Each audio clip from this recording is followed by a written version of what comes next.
So thank you very much for being here tonight. My name is Ryan Sigurdsson. I've been the facilitator of this program for the last 14 weeks. So it's my pleasure to welcome everybody to the graduation for the 2019 class of New Directions Speakers School. Actually, can I get a round of applause for our graduates right now?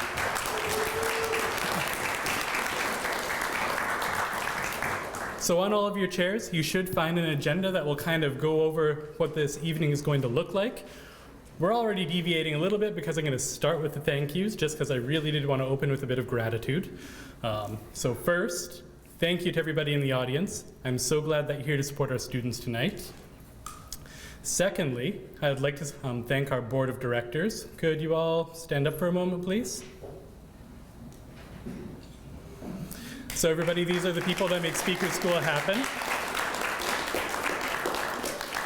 If you've never been to one of our graduations before, you're going to see the wonderful work that they've helped promote in our community. Next, I'd like to thank anybody who's been a guest speaker to Speakers School. Could I get you folks to stand up for a moment? Even if you've already stood up.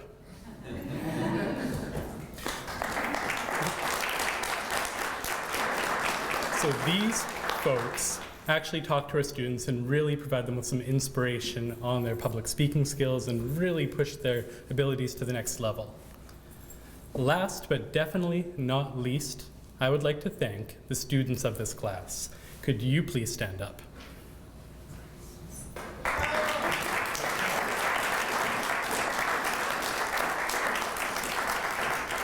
On the very first week, I told all of you that you were leaders.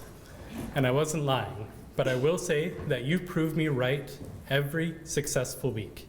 Thank you so much for the inspiration and for everything that you've given to me for the last 14 weeks. It has been absolutely wonderful and one of the best experiences I've had in a very long time.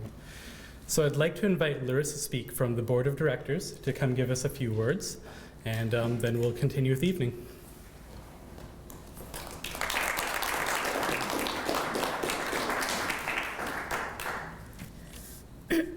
So, as Ryan said, I'm a board member of the New Directions Speaker School.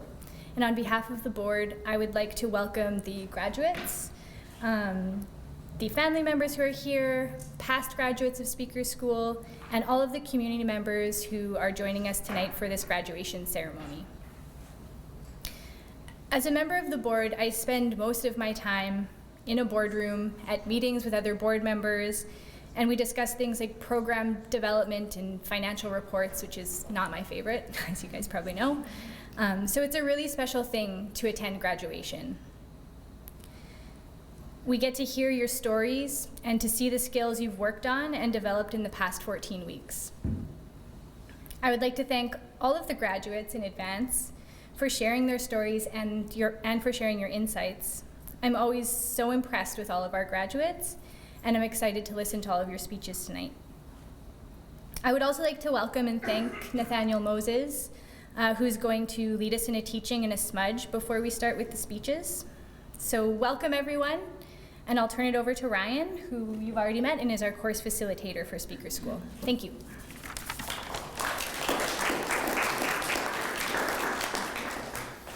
Okay, I'm back already. So the first person who's speaking tonight isn't one of our students, but is actually Nathaniel Moses, who's the cultural coordinator with the Thunder Bay Indigenous Friendship Center. He's going to be giving us a brief teaching, as well as a smudge for the room. If anybody is highly allergic to the smoke potentially, please let me know. You can either step out really quickly or make sure that you're far back in the room. I'll be going around the outside perimeter of the room. If anybody would actively like to participate, please come forward, and I will see you there. So without further ado, I will invite Nathaniel to please come to the front.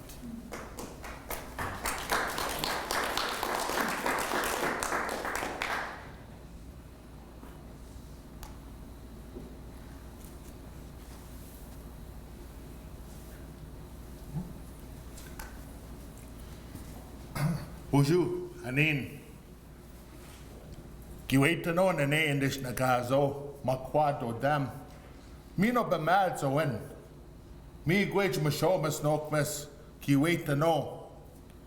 Mi gwedge mashomas no kumis, umbononji. Gizis, danis, o mama, o baba, no kumis mashomas. Miigwich mashomas no kumis, nebe. Aqui, Kijik, Gizis, Gungizis, Miigwich Mashomas Nokmas. Our stories come with our way of life, our experiences. What we talk about in our speeches is what we know through our steps and our obstacles of life. We are a people that will create an atmosphere in the best way we know how. And why I'm doing what I'm doing, moving my hands around, because our language was first not pointing, but directing in a good way. The speaker school that you have accomplished and that are graduating, all of you are graduating tonight, I talk with humility. And the story that I'm about to share with you is what I heard as a young man that I'm going to bring to your ears. And maybe, well, you will inhale it to utilize it for your journey. But long ago, our storytellers were about experiences and dreams. And the dreams that we had as a First Nations person, it assisted us in our healing journey. So this is the story that I like to tell you. Long ago, there was a bird that flew across this earth and looked at the people. And as he looked at the people, or she looked at the people were doing well down below. This eagle swooped above the cloud and bumped into our Creator, Yiji Manadu, the kind spirit, and said, "Oh Creator, our people are well down below." So the Creator says, "Wait a minute, there was an eagle before you came that told me something different. He told me that the people are not well down below. I don't know who to believe, you or the other bird. Let me think," what the Creator said. The Creator said, "Let me think a minute." So the Creator thought, "Okay, bird, eagle, I want you to do me a favor. One favor I'd like you to do is fly below the clouds and fly amongst the people and tell me what you see. Fly back up to me and give me what you see. Tell me what you see." So the eagle nodded in agreement. But the Creator said, "Wait a minute, before you fly, there will be a circle in the sky. And if the circle shuts, this world will end.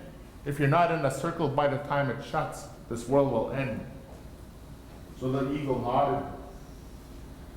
So the eagle flew into the eastern direction, looked into the eastern doorways, and looked at many people, children, women, and men. What this eagle seen? They were sharing, they were caring, they were having a good time. The eagle flew a little further into the south. And what this eagle seen was the same as into the east. They were sharing, they were caring, they were having a good time. The eagle remembered what the Creator had said. And what did the Creator say? When you leave below the clouds, and if you're not in the circle, by the time the circle shuts, this world will end. So the eagle flew a little faster. I have to do it for the people. Bumped into the western parts of this atmosphere. What this eagle had seen in the east and the south were no different. They were sharing, they were carrying, they were having a good time. Eagle looked up above the clouds. Sure enough, the circle was getting smaller and smaller. I have to do it for the people. So the eagle flew a bit faster and quicker into the northern direction of the medicine wheel. They were doing what all these other directions were doing. And what was that? Everyone. They were sharing. They were carrying. They were having a good time. So the eagle flew as fast as it was able to. Flew above the clouds. The circle was so small that this eagle had to make itself small. It made it in. The circle shut. As the circle shut, it caught a piece of its tail. And it pulled the feather out of that bird.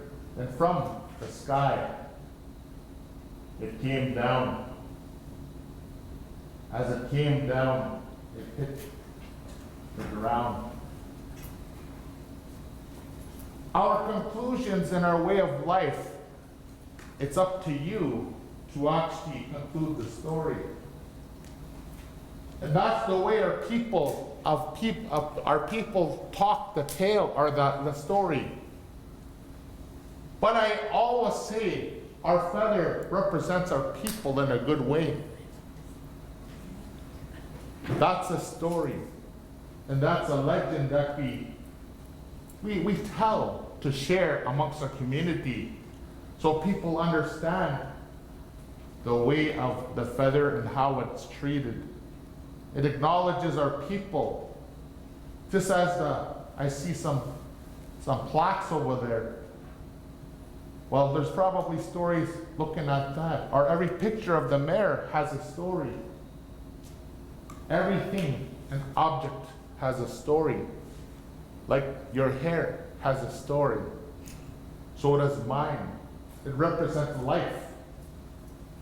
As we talk about life, we respect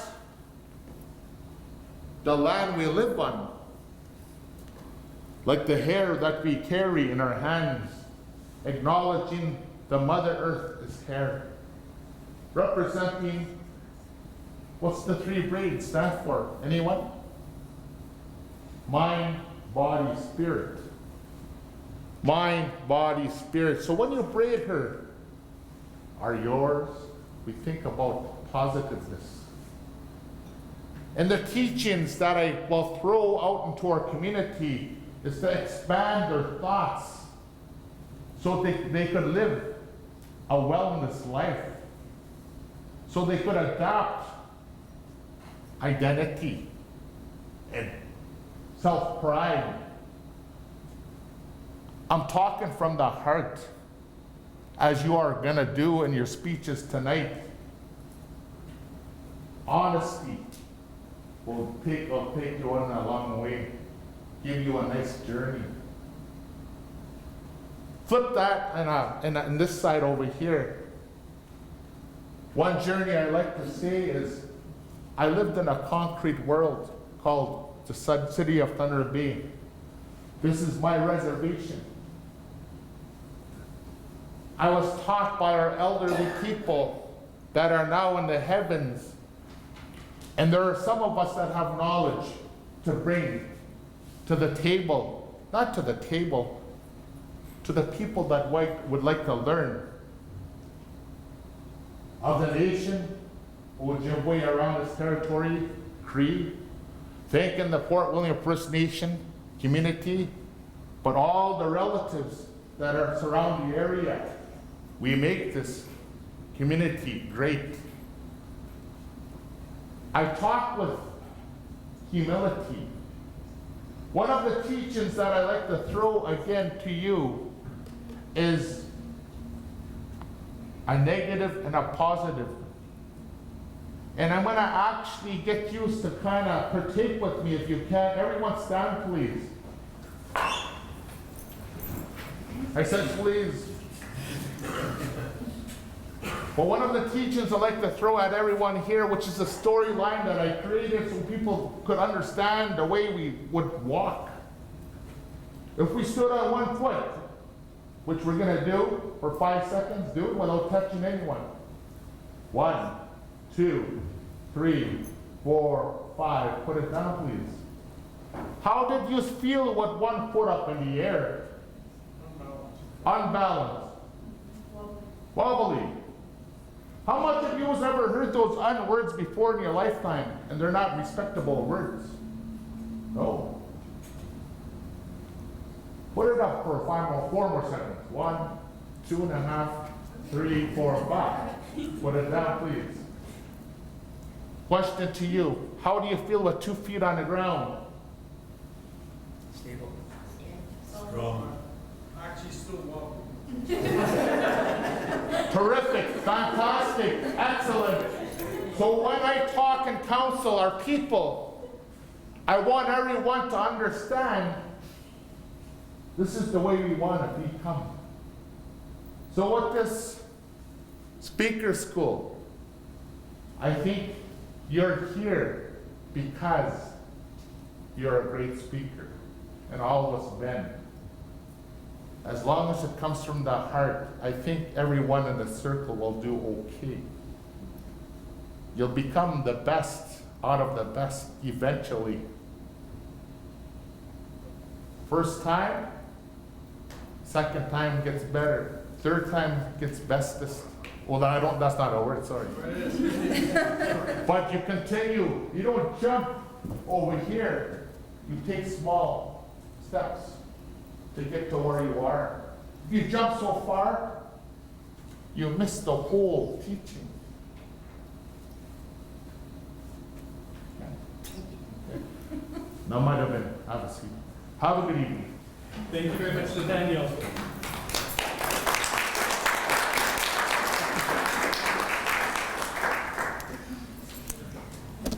All right. I know everybody just got comfortable sitting down, but I'm going to ask you to stand one more time. I'm going to do something just for our students because they're very used to doing this. You can participate if you like, or you can choose to abstain, but I'll get you to stand either way. I'd like you to feel very supported on your 2 feet as much as possible right now. And if you're carrying any tension in your shoulders, shake it out a bit. Yeah, they had to do this every week, so. And I'll get absolutely everybody who's willing to do so. Take a deep breath in through the nose and out through the mouth. In through the nose and out through the mouth. And now let's loosen up your lips a little bit. Everybody give me a.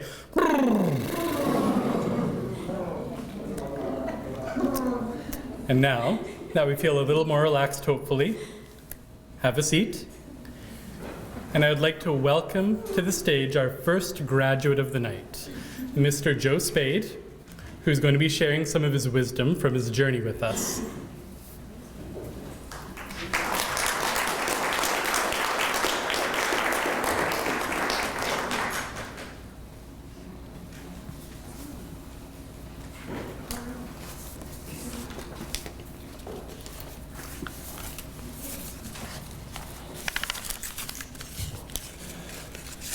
Hi, and good evening, ladies and gentlemen,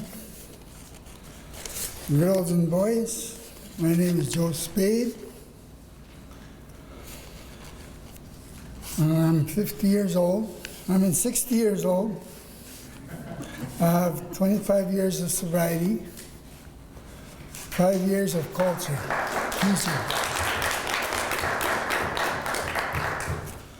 I'm really grateful to be here and share the story with you guys. It's interesting and grateful for all speaker school program to be done and graduated from after 14 weeks.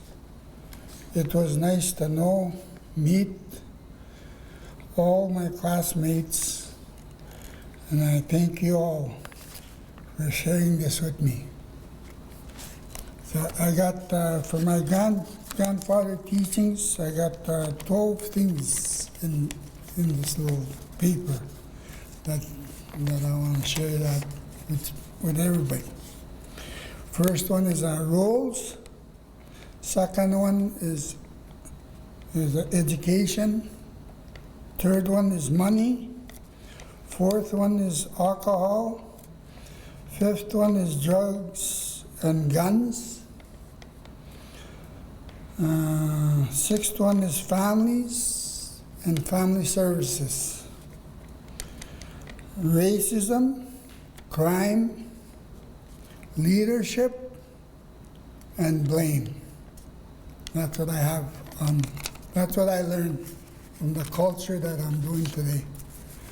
And hopefully people will ask me about these things I just named out, why I have them on here, and what I learned from them. Why I learned these things from myself, from the culture that I carry today. I hope one day we all share these things together and be strong with them. And I thank everybody for listening. Thank you.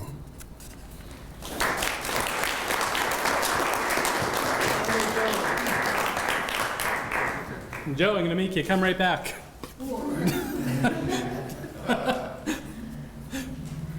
So I've got this wonderful certificate for you. And over here. So shake my hand.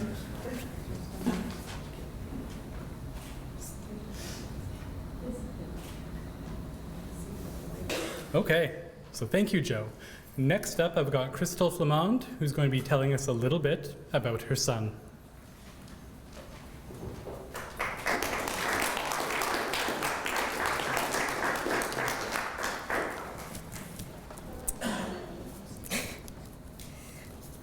Hello, my name is Crystal, and I'm here to talk about my son.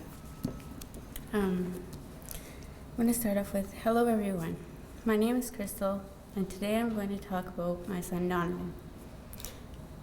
He is 9 years old. He was born at Thunder Bay Regional Health Science Center. Donovan loves going to school. My son Donovan means everything to me. He brings me joy by putting a smile on my face. He tells me funny jokes. Donovan tells me how he's doing well in school, gives me positivity. No matter if his day has gone good or bad, he's still willing to share. Donovan helps me be strong as he gives me a voice of confidence. He always tells me that I'm the best mom that he's ever had. Donovan also motivates me to do better, to be motivated to join speaker school, to show up for speaker school, and to just be here. He also gives me emotional support also, whenever I'm sad, whenever I'm lonely. He tells me everything is going to be okay. And when he does say it, he believes me all the time, every time. He's amazing because he gives me a lot of courage. He helps me be strong. He's kind. He always tells me everything from his heart, as well as me. The main thing that he really loves, though, is school. He loves gym because he likes to play hockey. One day he wants to be a hockey player. I look forward to seeing where he goes in his future, and I just hope that he has a good future as he gets older. He always tells me how he's accepting with other people and how they help him and help me. I can move forward and achieve my future goals as well as his. I will always be his mom each and every day. I teach him right from wrong. I always tell him to do his best. My son Donovan will always be in my heart, with lots of love and support. I would like to say thank you for coming out to listen to my speech, and I hope you all have enjoyed what I was about to say. My son is everything to me. Thank you.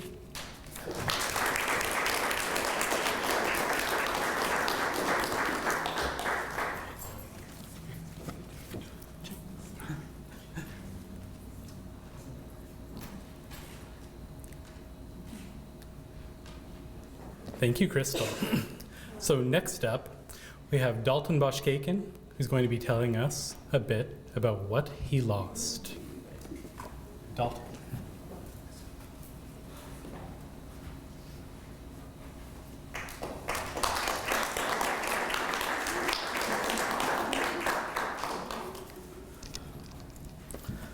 Hello, I'm Dalton Boschkagen, and I live in the city of Thunder Bay.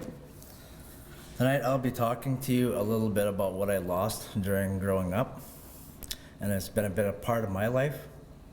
I'm pretty sure you guys can all relate to what I've lost. Upon growing up in my life, I've lost something that was really important to me, and one of those things that I've lost is my father, who had a big inspiration on my heart, because growing up, it wasn't easy being with my dad, but one of the things that taught me from his perspectives was to be a man. And that was one of the greatest and powerful things that anybody could ever have in their life, and that's hard to lose. And I know most of you probably lost something in your life that you love today. And don't mind me right now, I'm a little bit of a nervous wreck standing up here, but back to what I was talking to. My father was an exceptional man, and for me to lose that was really hard after he passed away in the year of May 2010. And losing that, I kind of lost touch with the people that I'm surrounded with today. I kind of lost of my thinking initiatives, the things that I can't really announce at this moment, but it is kind of hard to live with when you do lose something. And the thing that I loved the most about doing the things with my father was that he was like one of my greatest motivators in my life, and losing that was just kind of helped me, made me get stronger. And I want everybody here to like feel that tension that I have right now, because when you have that something special in your life, not only is it going to make you stronger, but it makes you move forward. It makes you past that point, you know, because the best things in life are the special things to keep. And that's pretty much what I got to say right now for my story, as I did a lot of practice on this. Thank you for listening.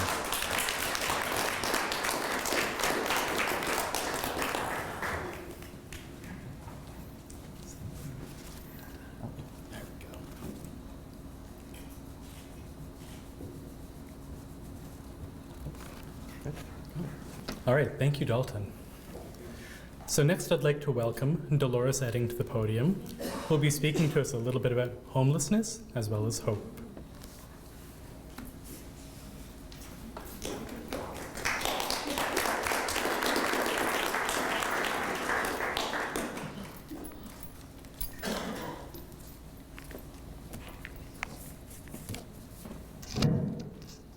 I have a low voice.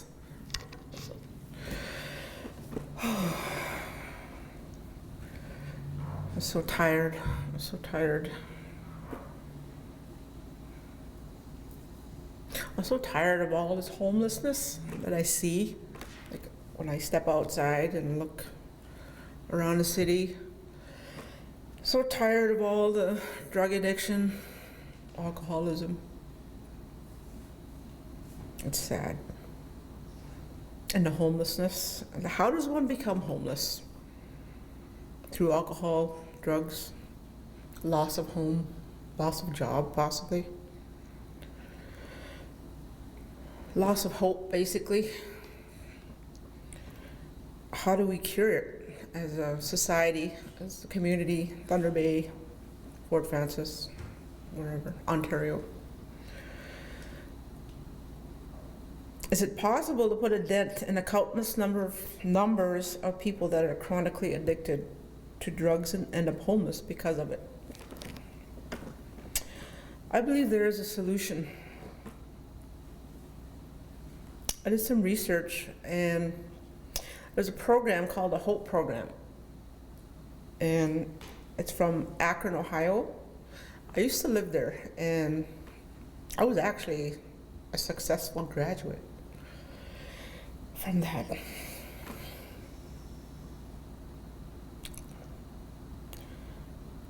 Forgive me for being kind of teary because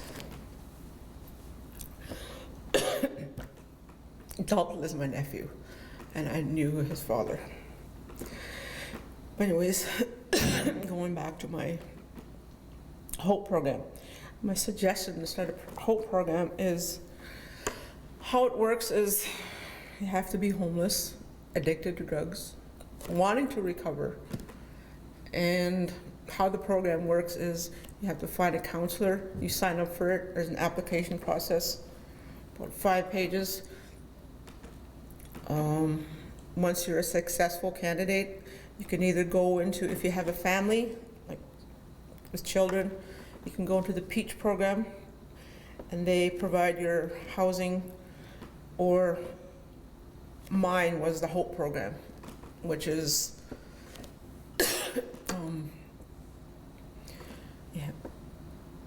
you apply for it, you have to have a recovery counselor and a trauma counselor. So you have 2 counselors working with you.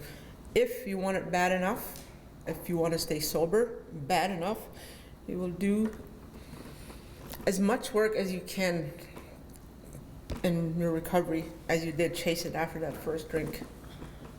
You know.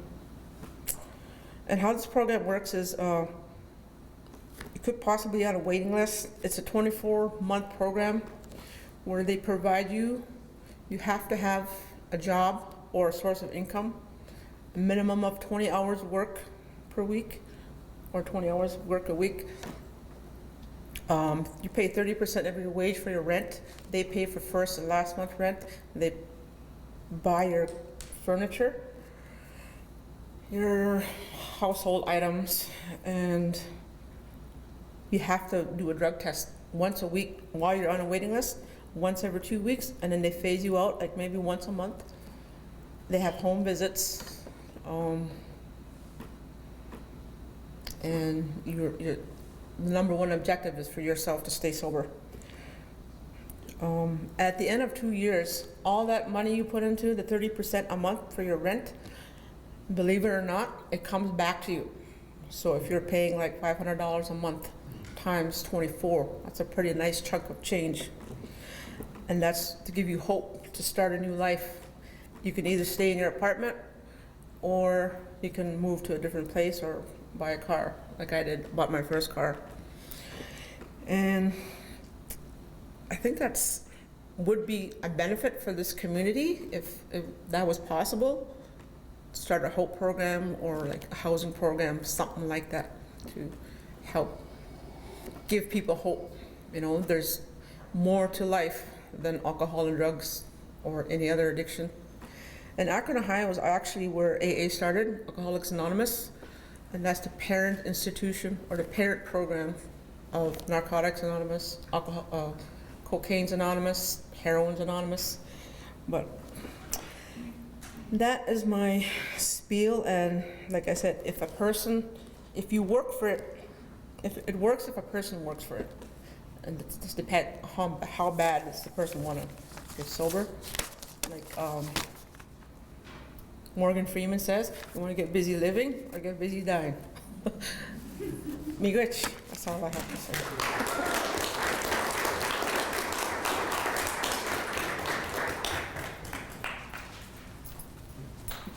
Now,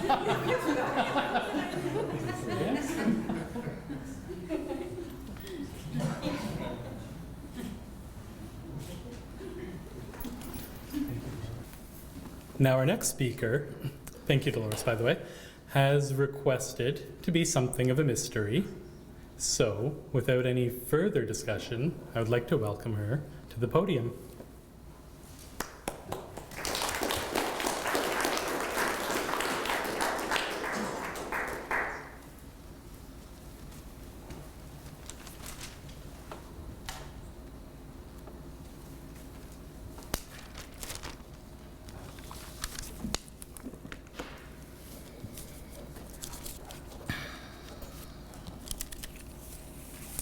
So I set out to join this to take on some tough topics, and I'm pretty sure I bit off more than I can chew. Anyways, here I go. Hi. Take a look at me. How do I look? What do you think? What is your judgment? What would you think if you saw me on the street?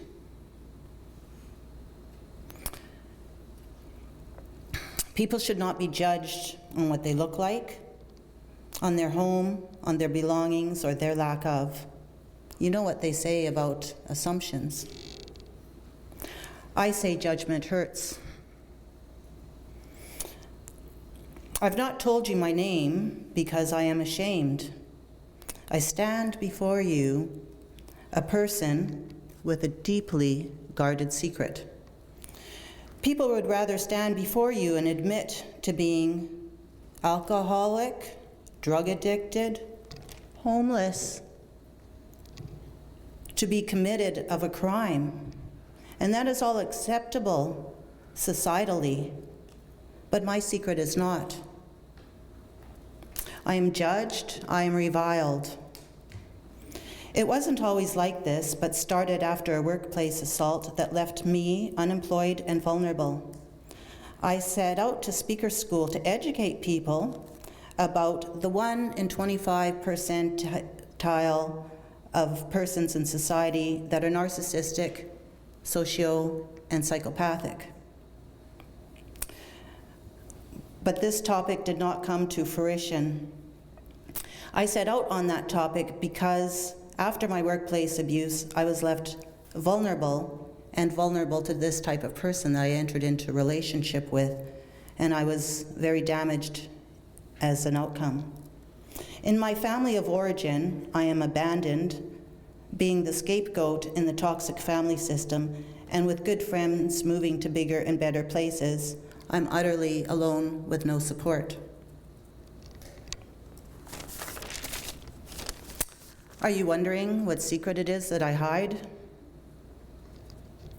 I've reached out to every single possible agency I could think of, because being now financially impoverished, I cannot afford to buy food or prescription, let alone pay the $28 an hour. I went to 7 churches. Calls were not returned. I was told to pray. This was after 2 people from an agency came one time to my home with seemingly no training or expertise in the subject, with 4 arms flinging out to me in rapid succession, throwing an item for me to run and dash, throw it into another room, run back. It accomplished pretty much nothing. When I went to a church outreach, one of many, it was and explained the situation when I was asked what I had tried, I was told that they found this to be highly suspect. Again, being shamed and degraded. I have a high moral code. I am very honest, with good integrity. Yet, that statement to me sounded as if I was being told I was a liar. Is this how they behave and speak to those already in crisis, traumatized, and marginalized? I was given a number to the same agency, and when I asked the process and what to expect, I was accused of being resistive. Now, if I were a wealthy person shopping for a car, a home, a psychiatrist, anything, I'd be asked to ask as many questions as I can to make sure it fits my need and is a good fit for me. But not in this case. Here, when trying to receive help from social service agencies, I am further judged and made small.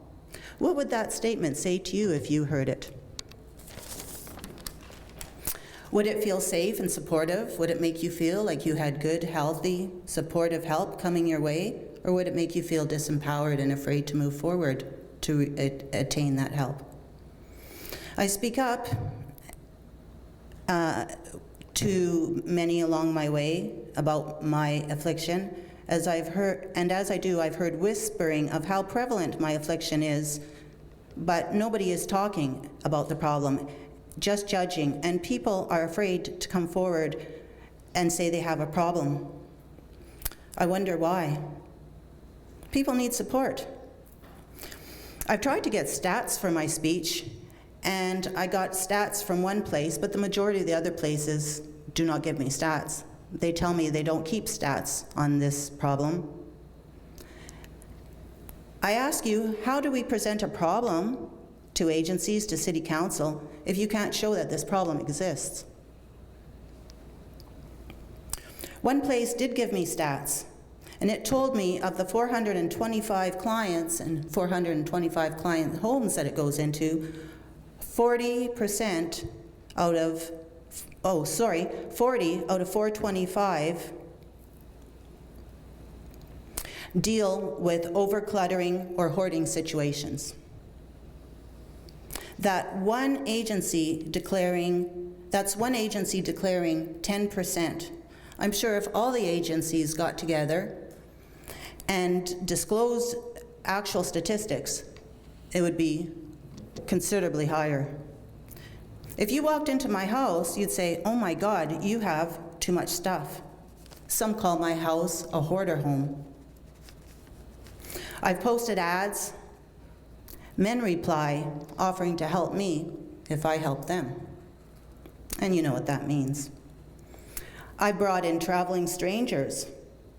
I've approached the Salvation Army's men's house for help from parolees.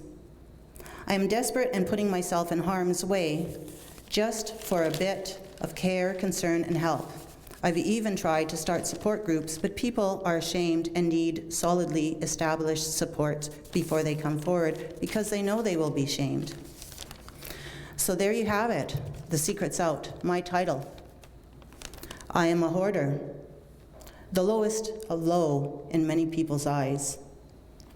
I haven't had a functional home where I can prepare meals, complete tasks, experience comfort or leisure in some time. There is no space. My clutter in my home is clean stuff, nothing vile, nothing like the show. I haven't had a working furnace in over 10 years. I froze last winter. And my home repair grant, which I've been given and told I'm the longest person in the process, that will provide me a free furnace and a roof that doesn't leak, and pipes that are not frozen. But I cannot, of my own accord, help get myself to move the clutter. For others, I'm able to help them, and I've been told I work like 6 men. But for myself, that seemingly is not the case.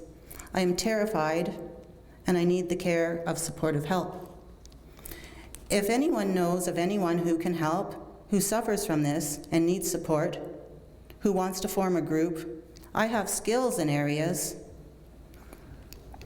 I am conscientious, I love to give and receive, and I can barter help. If there is anyone who has any ideas, please approach me for my contact information. The workplace abuse occurred in 2002. This is a lot of years just trying to get through each day and not thriving. Step 1 is awareness and admission. I am a recovering hoarder. I am stuck in the freeze position of the fight, flight, or freeze trauma response when in my home alone, distracting from my painful reality.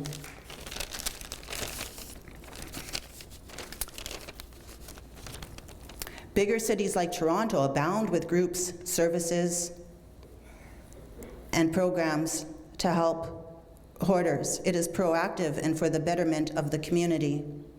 Agencies, churches, city council, support and programming would be better than condemnation and shame that keeps people like myself stuck. Perhaps funds shifted from the district health inspection, from expensive cleanup, from laws, bylaw, to support that which is at the core of the problem, which is most needed and effective, which would save time and money to better invest in beautification Thunder Bay and uplift people. I implore you to make decisions to assist this to happen for those of us falling and flailing through the cracks. It is a debilitatingly painful place to be living stuck with limited possibility in one's home.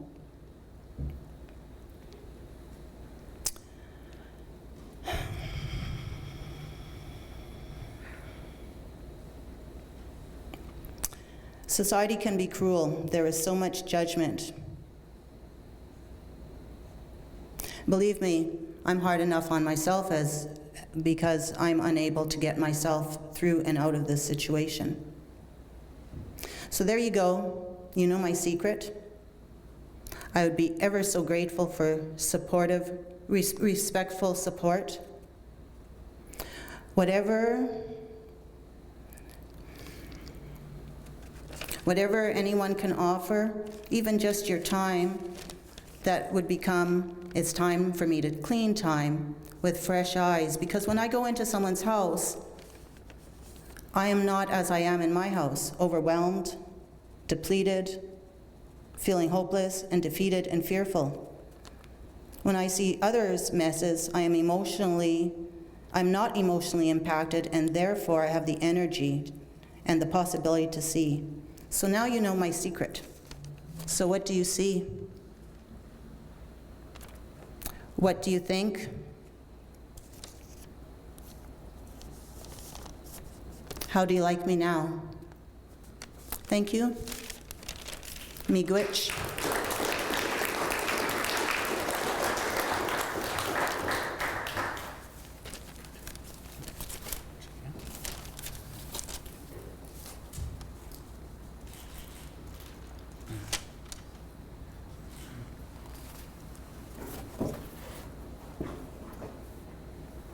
And the first after our break is Shane Eserick, who would like to talk to you a little bit about pain. Shane, please come to the podium.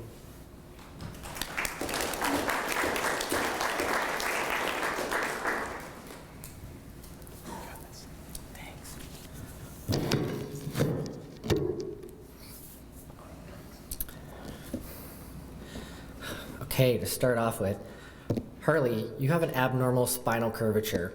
Perio, you have a weak core. Michael, you got short legs. Others, excessively hunched or straight as a stick. A flat neck, tight muscles, bad posture, pelvic tilt. Most of us have heard these terms throughout our life. Those of us who have previously or continue to struggle with persistent pain have been told that we are these things, broken and deformed in some way or another. In fact, the excessive fixation on biomechanics and postural patterns, termed structuralism, as an explanation for chronic or persistent pain is so widespread and commonly believed in society, we accept these notions at face value, without question. They inform our beliefs and perceptions. How many people here, if I can get a show of hands, believe the body works like a machine, suitably well built for modern living, but equally susceptible to wear and tear and eventual breakdown? Wow, so that's pretty much the whole room. You're not alone. I did, and a sizable minority of the medical and paramedical community does. And I believe most chronic pain sufferers do as well. But there's good reason to believe posture and pain are causally disconnected. Study after study confirms the way we commonly hold our shoulders, neck, or back have no significant impact on musculoskeletal pain. And linking posture and pain together may actually lead to poor pain self-management by contributing to fear-avoidant behavior and exacerbating one's pain and disability. At least that was my experience. Desperate to find relief, I tried in vain to change my posture on my own initiative and with professional help. When that failed, I was given a stark choice by a paramedical professional. I could choose to accept my pain-ridden reality, or I could commit suicide. Not satisfied with those options, I chose instead to rehabilitate my life. So how do we rehabilitate chronic pain? First, we need to accurately explain pain in order to properly manage it. We need to move away from the belief that pain is a sign of structural or tissue damage, and towards an understanding that pain is an imperfect protective mechanism. Over time, this protective instinct becomes sensitized, dysfunctional, and a poor predictor of any real tissue injury. Eventually, hurting and pain themselves become habit-forming. But there's good news. As human beings, we are all capable of adaptation. We underwent adaptations to get in pain, and we can undergo adaptations to get out of pain. These adaptations include interventions designed to help turn down the sensitivity of the nervous system and allow us an opportunity to heal. Because pain isn't purely a physical sensation, but it is a complex interplay between a person's psychology, environment, and social circumstances, its treatment also necessitates a comprehensive approach. Behavioral measures can challenge patterns of maladaptive thinking and encourage the adoption of pain acceptance and self-efficacy, such as feelings of self-esteem, optimism, and the expectation of success. It's an unfortunate assumption that many persisting pain patients believe exercise will aggravate their pain intensity, but it's quite the opposite. Physical conditioning can help break the cycle of perpetual pain by forming new neural pathways, strengthening atrophied muscle, and foster gradual healing. Such positive health behaviors can assist in building resilience and slowly restore quality of life. I'd like to conclude with a quote by Szabo and Schode. Anyone with chronic pain can live more fully as he or she learns to cultivate mindfulness, stress reduction, and positive regard. These skills are developed like muscles and will eventually replace the old, worn-out beliefs of poor me, it's never going to get better, and I can't do it, that many with chronic pain live with. Practice these diligently and your life will change. My life has. Thank you.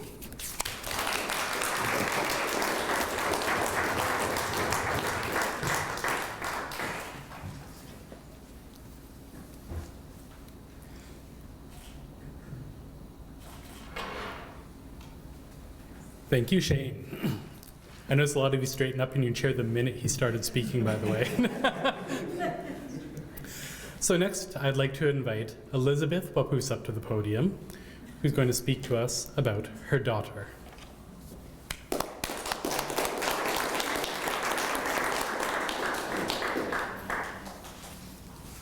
Okay. I'd like to say good evening, everyone. I would like to talk about the tragic accident that took my daughter's life. I lost my daughter Paula on October 5th, 2012. I was at the dentist office that morning when the accident happened. I was waiting to see the dentist and I felt something telling me to get home as soon as possible. When I got home, my late daughter's friend Edna called. She said she will be coming by to see me. She had heard that somebody fell off the elevator at the Royal Edward Arms on May Street.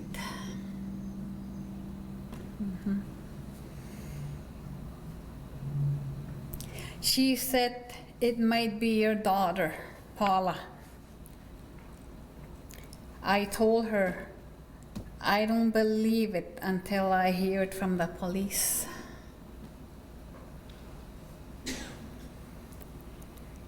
Five minutes later, the detectives were at my door. They told me the tragic news that my daughter had passed away.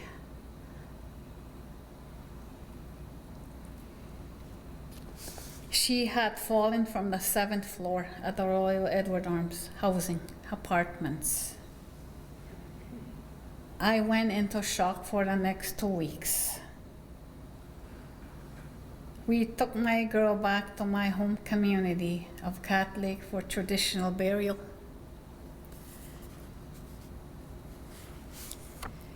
The doctors were worried about me.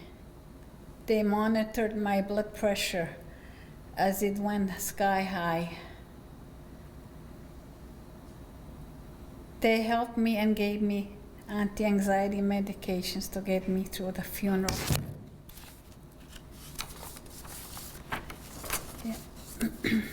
What helped me the most during the struggle in my life was my faith in my Creator. I had called my church pastors, counselors for help to give me the strength to get through the funeral services and my loss. The night before my daughter passed away, my daughter Paula passed away, she sent me a song to listen to. It's called Nipapa, sung by Katie Muskego. It's a native song. It's a native song. This song represents how much she missed and loved her dad that she had lost. In 2011, the year before Paula died, I helped her to go to Bible College in Oakville, Ontario. She really wanted to go, so I paid the fee, $1,000 to get in there.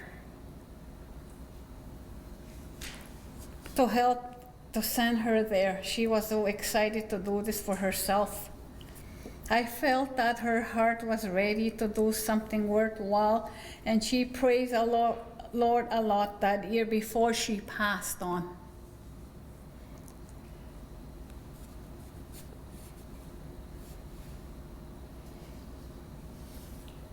That was before she passed.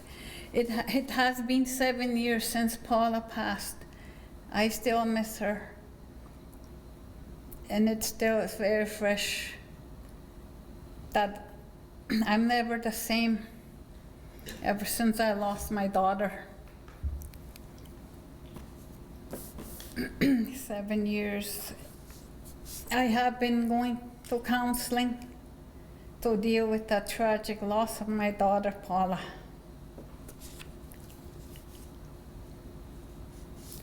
I already know these promises in the Bible that we were all given only for a while to have our children, even though our children were to bury us first. I know that our children were supposed to be burying us before they do die. So that this is why today I am so strong. I can face tomorrow, to accept myself, to be positive about life and things we have no control over. I would like to thank everyone for listening to what I have to say. Miigwech.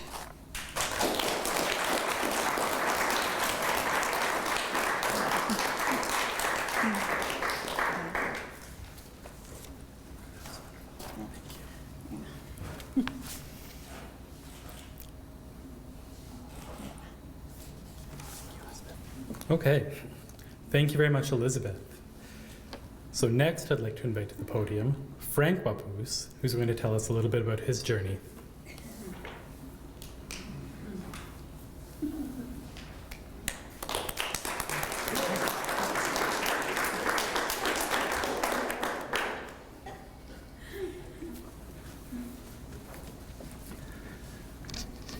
It's good to be up here.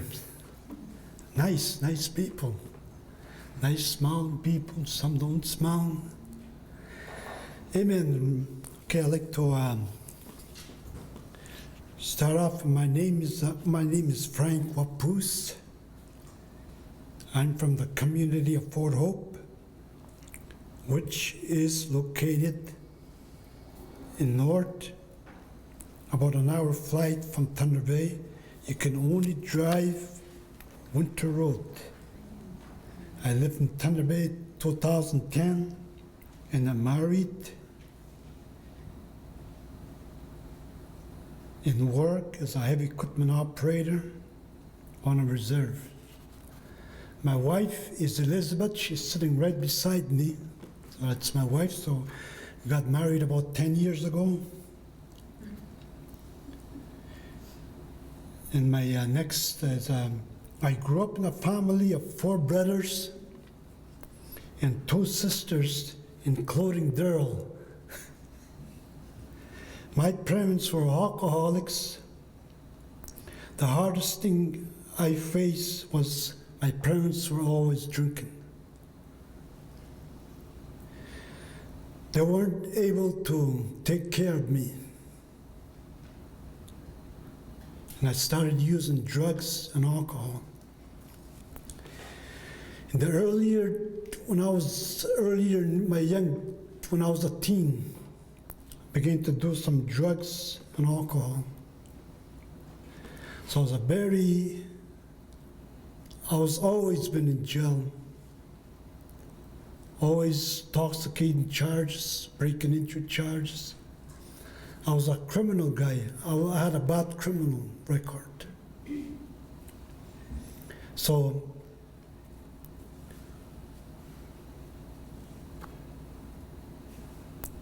I was a dangerous guy. When I was about 15 years old, I had a bad reaction of drugs. Actually, I took a wrong kind of medication. Then I got sick. I was sent to the hospital in Solikout. While I was in Solikout,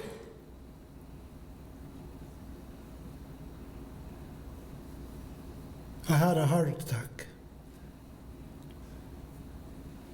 I died in there.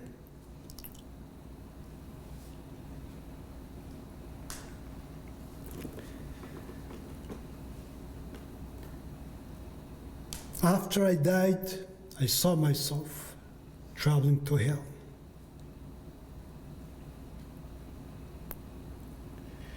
The experience that I have after I died,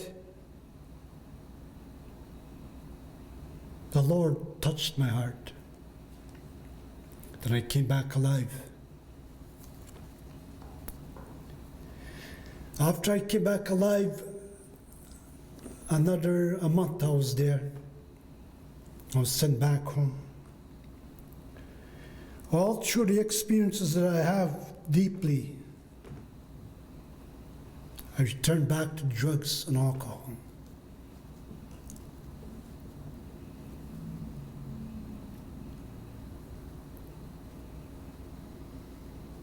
I became worse than I was before. Fall into addictions of drugs and alcohol. I was a very abusive guy. I was charged with intoxicating charges, breaking entry charges. Twice I was bad than I was before. In 1989, that's about 30 years ago, first week of May, it's the end of the month already, from 30 years. 30 years in 1 month. I was walking through the alley in the night. So what happened was there, all of a sudden, a light appears to me. That light that appeared to me spoke to me. He said, Frank, go to church. That was 1989, 30 years ago. That light that spoke to me convicted my heart. It's not the way a man speaks. That's not the way he spoke to me. That's not the way he speaks. It was the Spirit of the Lord that spoke to me. He convicted my heart. When he convicted my heart, the conviction, when he speaks to you, there's no way that you're ever going to go back to addictions of drugs and alcohol. Because the night that the Lord called me out of darkness, I had drugs, I had alcohol. But the voice that I heard convicted my heart. I just couldn't make it to go back to drugs and alcohol. I had to throw them away. I had to throw the alcohol away. That was 30 years ago. I never went back. I'm never going to go back. It's not mine. The Lord already delivered me. The Lord already spoke to me. The conviction that he spoke to me, that convicted my heart, was so powerful. I lived in a drunk home, in a drinking home. I went back there, but I never touched no alcohol again. That's how powerful it was, the Word of God that spoke to my heart. And that night I was a very dangerous man, young man, growing up in a reserve. But it changed my heart. It was never the same. I was a very dangerous person in a reserve in Fort Hope.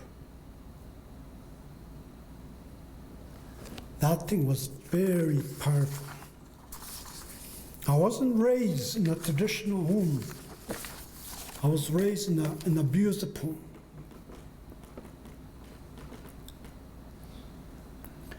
From there, that night that spoke to me, I turned around. I went home.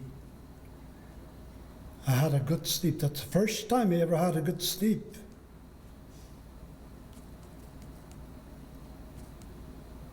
Peaceful. Never felt the presence of God like that. That morning, my dad woke me up.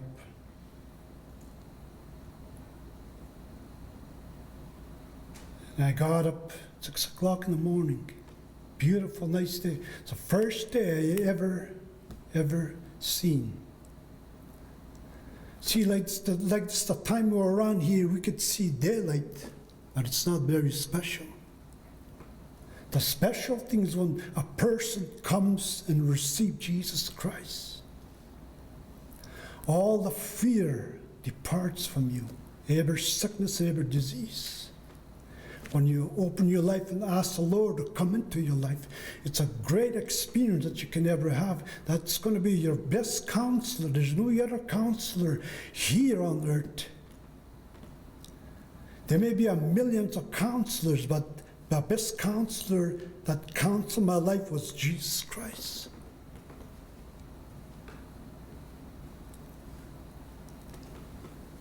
Amen. God bless you.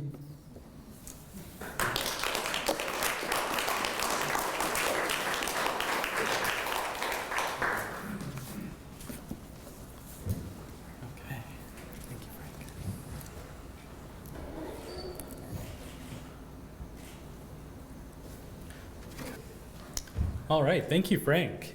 And with that, I'd like to invite our final speaker of this evening to the podium. I'd like to welcome Susan Bluebird to the podium, who's going to be sharing just a little bit. No, you're shaking your head, but I think you're coming anyway.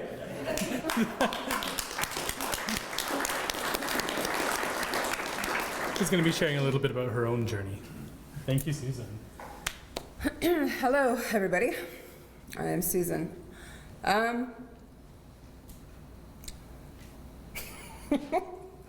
Okay, I grew up in an abusive home as well, from the age of 4. Both my parents were alcoholics, so I moved in with my aunt from CAS. I myself am a former homeless alcoholic. I changed my life around in 2017. I quit drinking. I come a long way from where I've been. I got 5 children.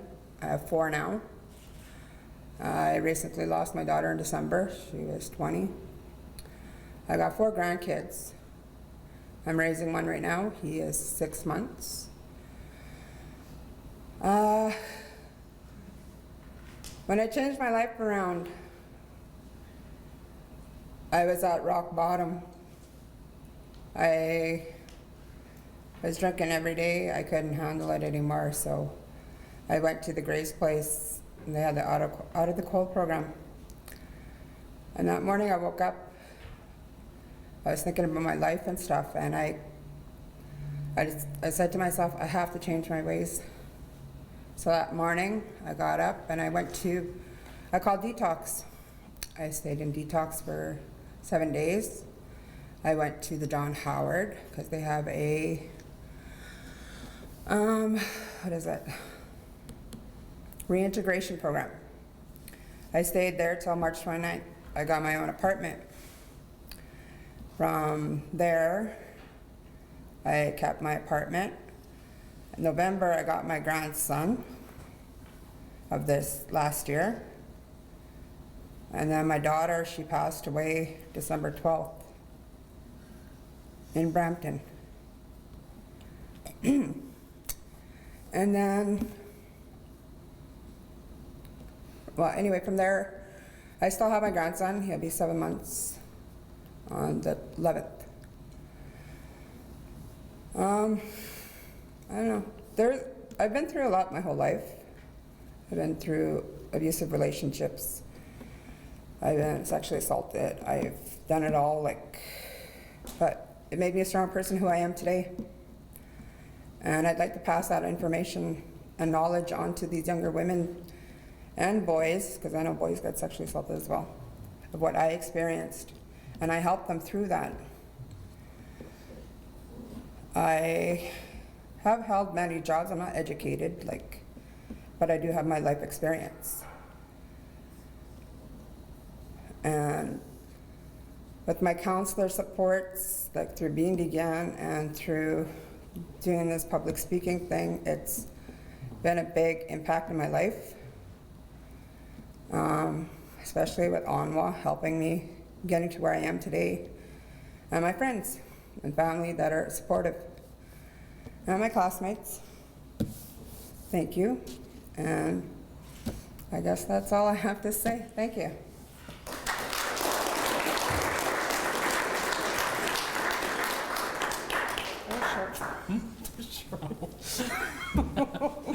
Oh. Hi.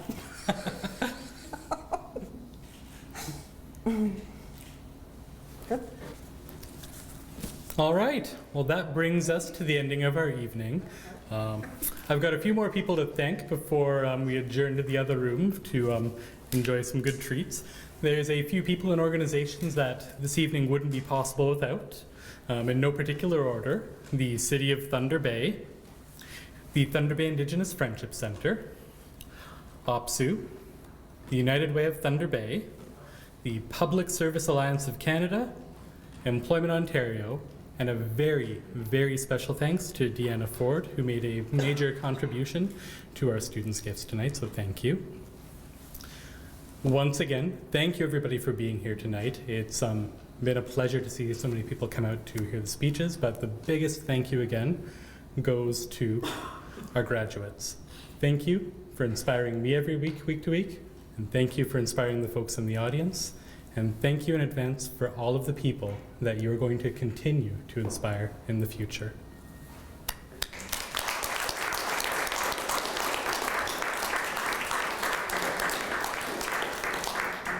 So, I do have cake in the next room, which we'll be serving shortly. There's also a lot of salad if people want to eat a little more healthily.